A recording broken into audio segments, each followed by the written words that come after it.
माझे नाव पूनम भोवरा माझे, इयत्ता 9वी. शाळेचे नाव कैलासवासी प्रल्हादरावजी गरुड माध्यमिक विद्यालय इस्लामपूर. मी तुम्हाला आढावाचा पाऊस कसा पडेल याच्याबद्दल थोडीशी माहिती सांगणार आहे. हा सूर्य आहे, ही जमीन आहे. सूर्याच्या उष्णतेमुळे भूपृष्ठ तापतो व त्यालगतची हवा तापते. हवा तापल्याने ती काय होते, प्रसरण पावून हलकी होते. प्रसरण पावून हलकी होते व ती वर जाऊ लागते. उंच गेल्याने हवेतील भासपाचे सादरीभवन होऊन काय होते, तिथे जलकण म्हणतात.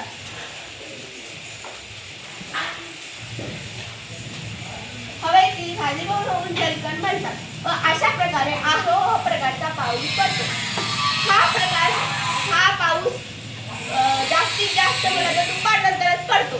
या पावसामध्ये विजेचा कडकडाट व ढगाचा गडगडाट होतो. तुम्हाला माहित आहे का हा पाऊस कुठे पडतो?